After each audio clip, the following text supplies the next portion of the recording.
We are joined by an absolute legend, a World Golf Hall of Fame member in the form of Nancy Lopez. Love to catch up with Nancy. Of course, she is a three-time major champion. She won, wait for it, 48 times on the LPGA Tour. She's a member of the first United States Solheim Cup team in 1990. She captained the victorious 2005 United States Solheim Cup team.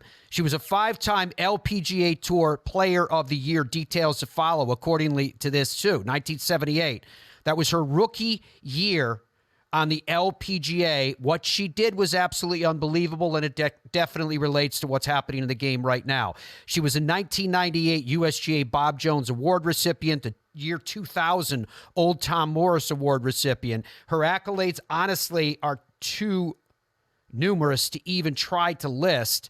I'll give you this insane nugget, though. When we dig back into her life, she won the New Mexico Women's Amateur in 1969. She was 12 years old. In fact, she played in the U.S. Women's Open shortly after graduating high school in 1974. She played it again in 1975. In 1975, she finished tied for second. That rookie year that we were just talking about, 1978, she won 9 times. 5 of those were consecutive victories. As a result, she was the LPGA Rookie of the Year. As a result, she was the LPGA Player of the Year and the Associated Press Female Athlete of the Year. She won an additional 8 times in 1979. She won multiple times every year from 1980 to 1984, noting in 83 and 84 she didn't play full seasons because of her birth of her first child. Full-time again in 1985. Get this, she won 5 more times, 5 second-place finishes, 5 third-place finishes, and won the money title, the Player of the Year, the Associated Press Female Athlete of the Year for a second time. And that's the kind of career that she had. Absolute delight to have Nancy joining us today. Nancy, how are you, my friend? I'm tired after you read all that. I bet. How is life for you? Busy. I have 2 new grandbabies that we had last year and 2 older grandbabies, 3 daughters, and staying busy with that. And unfortunately, I had rotator cuff surgery in July, and I'm still not quite playing. My doctor's got me hitting the 8-iron off a tee, and I'm going to try and 7-iron this week. So he fixed it instead of giving me a new shoulder because he didn't want my swing to change too much. And so I'm dealing with that, which is very strange. I've played golf all my life and never not played this long. When you talk about injuries, your injury at rotator cuff, but even if we look at someone like Nelly Korda, obviously she pulled out to rest this week, which is completely understandable.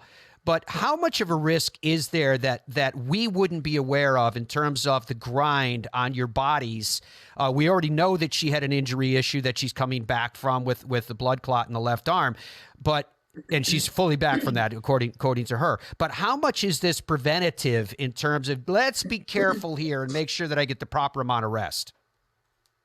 Well, she's got the last 5 weeks, 6 weeks. She plays a lot. And to be able to play and get through the mental part of it just as much every day, going into the press room, talking about how she's playing, it does wear on you and you get very tired. Her body's probably very tired also. I think the mental part is even tougher. I know when I tried to I tried to win my 6th in a row. I was in Hershey, Pennsylvania, trying to do that. Totally exhausted mentally. It was a tough week. I did my Sports Illustrated cover shoot that week, interviews and, all about trying to win 6 in a row. And I tell everybody I couldn't focus. I would be standing over a putt and thinking about going to McDonald's and getting a quarter pound of cheese. I had no focus. Nothing was there anymore for my brain to be able to play the type of golf I needed to win 6 in a row. But I remember, I think I finished 10 shots behind Pat Bradley at that tournament. And so it takes a toll on you. And I take my hats off to Nelly for deciding that. she's such a great player. It was really, really fun watching her on Sunday, and love watching her jump in, and her family and coach, whoever else jumped in. I would have liked to have been there, jump in with her. But she definitely made the right decision if that's the way she feels. It takes a lot to pull out of a golf tournament, because I know the sponsor would have loved to have her at his event, but you just have to say no once in a while. Nancy, would you have jumped in that pond? It looked kind of green to me. I saw that water when she jumped on. I thought, oh, I think that's kind of dirty. But but when I played in Palm Springs, and it was the Nabisco Dinah Shore, I won it before it became a major. And so all the years after that, I'd walk around the pond and I look in that water, and I said, I really want to jump in there again, or jump in there for the first time, because we didn't get to, because it wasn't a tradition when I won it. But then they did make it Poppy's Pond. I was the master of ceremonies for that, and they made it into a pool. And they let me, the players that were there that did not jump in, Pat Bradley was there, Sandra Palmer, myself, and Kathy Whitworth were the 4 players that were there that did not jump in when we won it. So they allowed us to do that. So we were like old ladies. It was me and Sandra and Pat Bradley. And then we looked back and we told Kathy Whitworth to come on in, and she said, no, Oh, no, I'm not wow. going to go in there. So we 3 jumped in, and it was great. We got our robes, and so it was really a great day. There were fans there, the press, and I finally got to jump in, even though I didn't get to do it when I won the tournament. I've had this argument before. Even Karen Stupples and I debated it one time on Golf Channel. But my feeling is, if you go back to the Augusta National Invitational, right, which was the first 6 Masters, and that was before they were viewed as a, quote, major, and now it's obviously seen as a major, and everybody that won the event, going right back to Smith in the first one, are credited with having won a major. And my view is, whether we're talking about Avion or whether we're talking about the precursor of the now called Chevron, if you've won those events, to me, the lineage should go back. It's the same golf course, and you should have won a major championship. What is your perspective on whether that should count? I'm for it. I would love that. I'd like to be able to say I won 5 majors, because I won the European also before it turned into a major. So, I mean, there were great events, and to be able to say you won 5 majors instead of 3 would be nice. Now, when you go back to your run, attempting to win for the 6th time, and you said you were having difficulty focusing and your mind was on going and getting a cheeseburger at a fast food joint or what have you, was there any sense, when you look back on it and assess it honestly, was there any sense of relief when you didn't win that 6th time, and at least that run of pressure and attention for the moment was broken? Of course. I mean, I would have loved to accomplish that, but yeah, there was so much pressure for so long. Not really from myself. I was just playing golf, enjoying it, playing well. And then, the press was, always bringing it up. Let's talk about it. What do you think? And then, of course, the sponsors wanted me to play that next week. And so there's pressure more from outside than from myself. I truly enjoyed playing during that time. Everything seemed easy. As I said to so many press people this week already, the fairways got bigger, the greens got bigger, the hole was bigger, and you never thought you were not going to hit it good. Everything was just perfect. The tempo of my swing was perfect. I was excited to play every day. Couldn't wait to do that. And it was just a fun time. And for sure, yes, I think when it was over, I could finally take a deep breath. And I don't remember if I took off the next week. I'm thinking that I did, because I was so tired.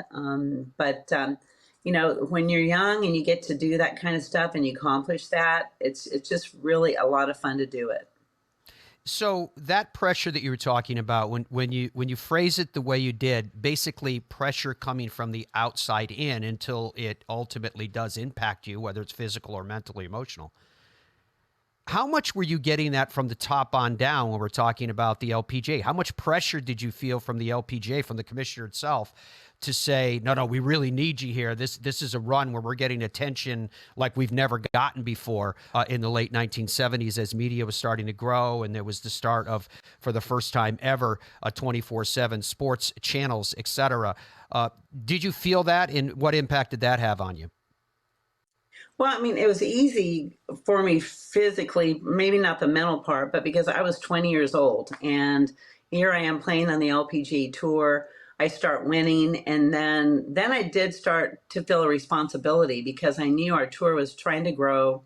We had the players that were passing the torch on to me, you know, Whitworth and Donna Capone, all these great players, Judy Rankin. And so I knew what I had to do. I didn't necessarily always want to do it. There were times I was called by the commissioner and asked me to play in some events, and I was like, I'm just totally exhausted. But there were times when I said, okay, I'll do it. But I did it for my tour.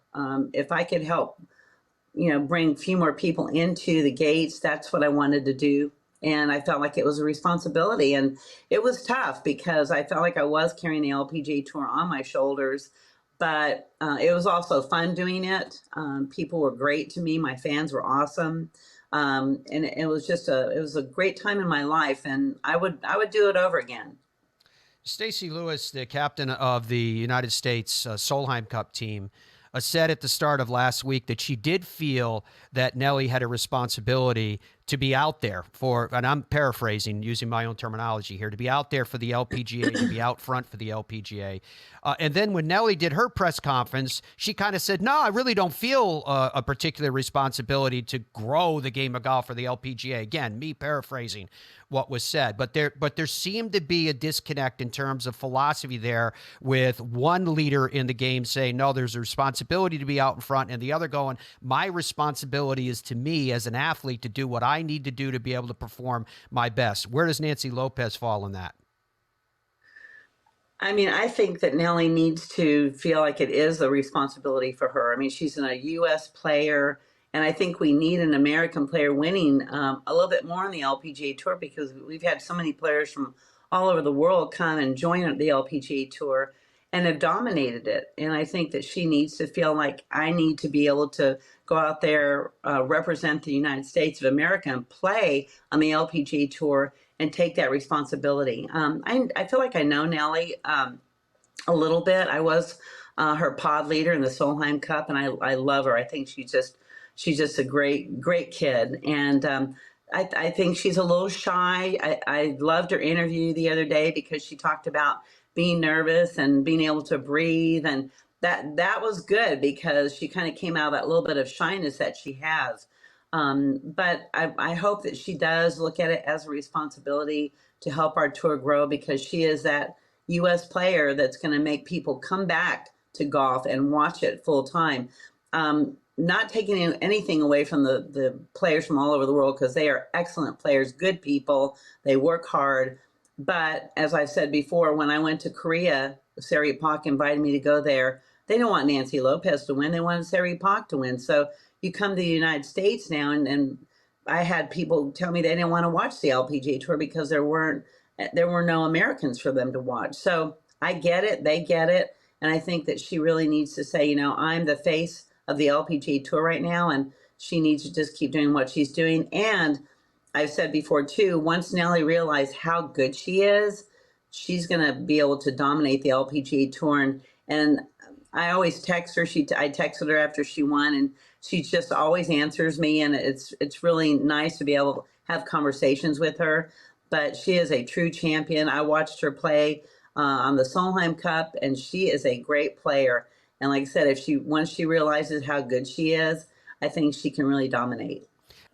I'm not jumping into that. Forget it. I'm not going to do it.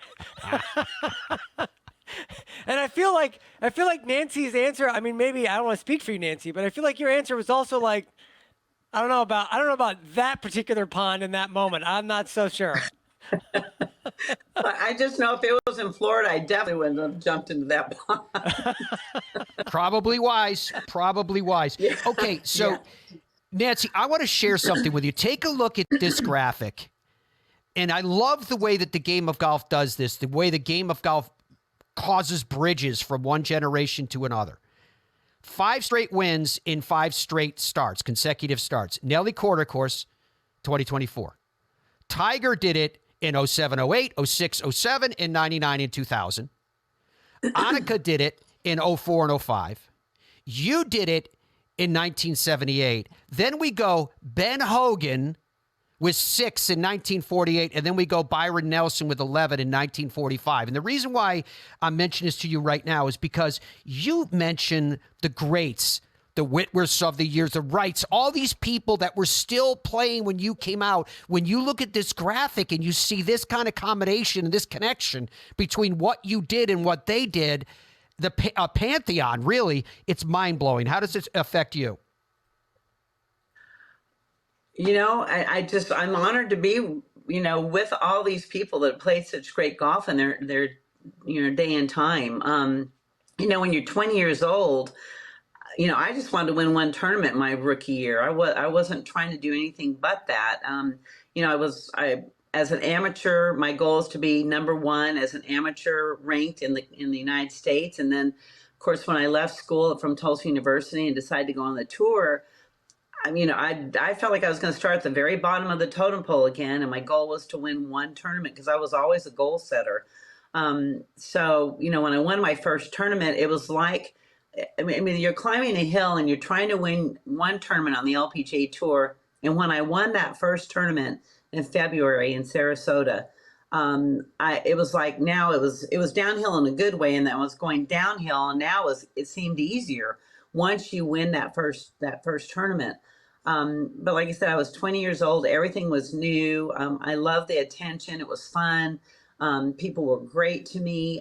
There were just so many doors that opened that rookie year. And then when I started winning and then ended up winning 9, that was just a special time for me. And to be able to have my name upside so many great players that have played this game, it's an honor for me. Nancy, before we took the break, you said not once, but twice, relative to Nelly, that once she realized how good she was. What do you mean by that? What does that mean when you say it? I know by watching her, she's one of the best players I've seen in a long time. And, for her to realize that, and I don't know if anybody ever told her that Nelly, you're a great player and you could dominate the LPGA Tour. And I think too, what can motivate Nelly is that, I'm hoping that she's a goal setter and wants to be the best player that ever played on the LPGA Tour. I think she can do that. She's only 25. But to set goals and to try and reach them, because gosh, when I was 20, it seemed like the other day, and now I'm 67. And it's a time of her life, and I remember a time of my life that was special, and you can't get that time back. But because she's so talented to be able to play this great game and play as great as she is, and keep it up and keep doing it. She's not going to win, every year. She's not going to win, 9, 10 tournaments, but it's fun to play. It's fun to win. It's fun to look back now for me and say, wow, I was a part of something great many years ago, and just really, why are we here? I always thought, why am I here? Why am I playing golf? And, that was answered many times by people coming up and telling me their story. And I hope that she, just wraps her arms around all of that can happen to her and enjoy this time of her life being a young player and such a great player and a good person. Nelly is really, really a special young person, and I'm real proud of her. I hope she realizes that, even though I'm not playing on the tour anymore, it's still my tour, and I still want it to grow and get better and better. I want the purses to grow. The sponsors have been great. They're trying to make all these purses grow also, because women deserve it. And so I hope that she can keep that going, because the more people she brings in that gate, the more the purses are going to grow on the LPGA Tour. I want to circle back around about that subject of purses growing in the LPGA Tour and exposures and networks, et cetera. But I want to go back to something else. Andrew, if you could grab that picture of the Korda sisters with Nancy. Nancy, it was at Glen Eagles at the Solheim Cup that I remember. If you recall, on the 18th green, there was the slope on the side of the hill where everybody was sitting, the gallery was sitting. I was doing the world radio coverage, so I was about 15 feet to your left. You were sitting alone, and there was so much pressure and so much stress at that moment that figuratively, while you were physically alone, it felt even more pronounced because of the moment. And I was thinking to myself, geez, there's Nancy Lopez by herself at this moment. And then almost instantly at that time, the two Korda sisters walked up. They got each side of you. They're obviously standing there in this photo that we're showing, but this was out in the field. At this moment, they got in each side of you, and they put their arms around your shoulders. And it was one of the coolest things. And I'm sorry for sharing what was a private moment in this public forum, but I thought it was so cool and so moving to see it. And you guys shared that moment together. Ultimately, it was a moment in which the United States Solheim Cup team did not win, but nonetheless, there was a moment of reflection, and there was a moment of what I call these bridges that the game of golf constantly affords us with between you, legends, and now the new legend that is Nelly Korda with what she's accomplishing. What does that mean to you to have that kind of relationship with those young women? And I don't mean any disrespect by this, but it struck me very much as these young women was someone that they look up not only to respect, but it kind of had like a grandmother feel to it. Well, it's just fun. I was Jessica's Junior Solheim Cup captain. She played for me in the Junior Solheim Cup.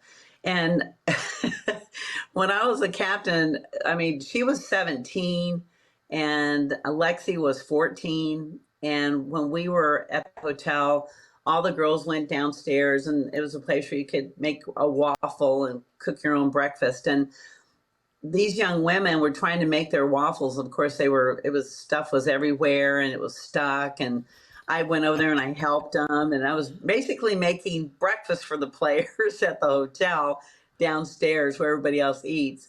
And I think, just because these young women, I have 3 daughters that did not play golf. My oldest, Ashley, 40, is just now starting to play golf.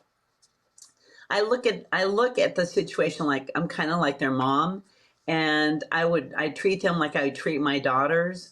And if I can help them in any situation, and, to help them through a negative time, to help encourage them, to give them a pat on the back. And then I was their pod leader in the Solheim Cup under Julie Inkster. Jessica was in my pod, and so was Nelly. Lexi was in my pod. And it's just a great time for me to be able to really hug these young women and encourage them, because it's not easy. And their parents, Jessica and Nelly's parents, are great golf parents. Of course, their father, professional tennis player, he gets it. And I think that I know their mother gets it too. So when you're assistant captain, or you're the person they're next to, I just always wanted to encourage them. And I feel like they may look up to me as a mom, and not a grandmother, but a mom. Fair enough. And I love it, because they're just special kids, and really wish that my kids would have played golf like they did. Not professionally necessarily, but just to enjoy this great game. But Jessica and Nelly are just super young people, and I love being around them. They make me feel young when they're ever around, but I love it when they come and hug me, because it means a lot to me.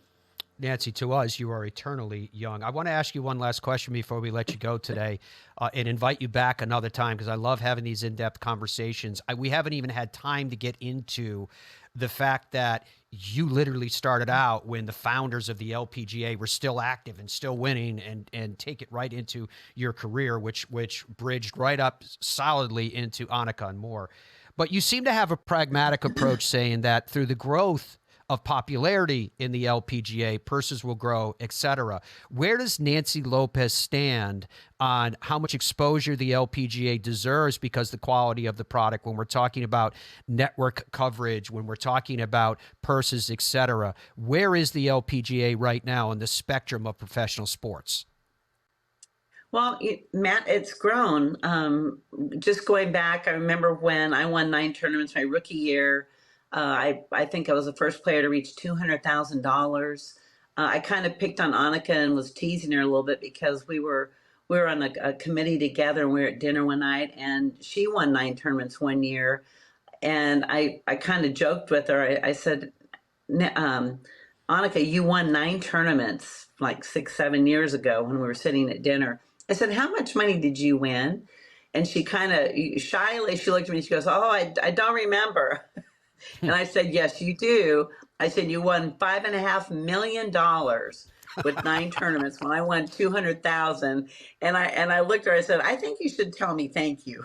That's awesome. Because, and I mean, I love Annika. And I think, look at the players and the purses. Yeah, they've grown. I know when I was a rookie on the tour, I'm going to use my hands. We were here. The PGA Tour was here. When we got there, and then they went way up and left us behind again. And I just really thought my rookie year, I said, we're going to catch up with the PGA Tour in purse money. But we haven't. We have grown a lot. But I think it does have a lot to do with, the sponsors, of course, but also we need to bring more people in the gate to watch the LPGA Tour. We have a great tour. We have great players. I think people can relate with the LPGA Tour even more so than the PGA because we have these women that are not great big like the guys are, and they hit it, 285, 290. Oh, yeah. And I just feel like, everyone needs to realize how good these players are, why everybody wants to rub elbows with the guys. I mean, I kind of understand it. But the LPGA Tour, what they provide for customers and sponsors, it's a great tour. And we need to keep it growing. And whatever it takes, we need to do that. I think, being on television more, longer, and just any way that, how do we do that? Sometimes people ask me, why haven't our purses grown to what the guys have? And I really don't know why. The only reason I come up with is, more people in the gate, that helps the purses grow because we have some great players out there from all countries and here in the United States. All right, Nancy Lopez, absolute legend, has the credibility to speak on all these points that she is sharing with us today. She's also sharing of herself in a number of different endeavors, whether, Nancy, we're talking about clubs, we're talking about apparel, you're talking about your travel business, you're keeping yourself busy. I am, and it's great. I have a clothing company and a golf club company.